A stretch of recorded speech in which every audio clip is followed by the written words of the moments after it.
आमिर जी के बारे में ये कहना चाहूँगी, मैं किसी को पर्सनल कोसना नहीं चाहूँगी, एक पर्सनल एक्सपीरियंस जो अपना अपना होता है, क्योंकि आज पर मैं ये जो जिस तरीके से एक सोशल नेटवर्क में एक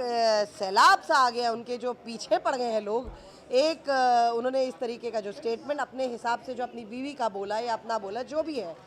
कारण वो बेस्ट जानते हैं, उनका क्या पर्सनल एजेंडा है उसमें, तो वो ही जाने, पहला पॉइंट। दूसरा पॉइंट, वो किस रिलेशन में बोल रहे हैं, पूरा पैराग्राफ जो उनका जो कन्वर्सेशन का है वो सुनना बहुत ज़रूरी है, कि जजमेंटल होना कि एक सेंटेंस में कि इंटॉलरेंस के बारे में, क्योंकि इंटॉलरेंस कहने को बहुत कुछ है और कहने को बिल्कुल नहीं भी है। हमारे समाज में, हिंदुस्तान में वैसे भी इतने इश्यूज़ हैं और बहुत सारे ऐसे इश्यूज़ हैं कि कानून की जगह में काम नहीं करता है,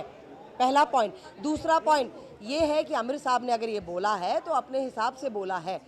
ठीक है, हम उनको ये जजमेंटल ले रहे हैं क्योंकि एक सामाजिक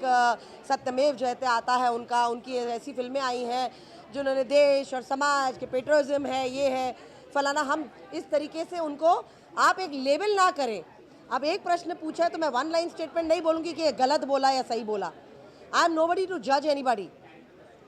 सिवाय मेरे दूसरों का भी नहीं होता है, पर कारण पर्सनल एक्सपीरियंस क्या बोलता है, किस मुद्दे पर बोला है, क्या लिंक है उनकी कन्वर्सेशन का, बहुत सारी चीज़ें बहुत ज़रूरी है। ना मुझे ना उनकी पिक्चर में काम करने का लालच है, ना मैं उनको कोई बटरिंग कर रही हूँ, ना मेरा शौक है किसी को बटरिंग करना।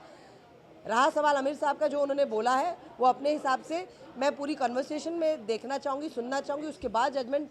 एक पॉइंट ऑफ व्यू अपना देना चाहूँगी, कि ना जिस तरीके से एक नदी बह रही है उनके खिलाफ वाली, तो मैं उसमें एक अपने आप को नहीं डालना चाहूँगी।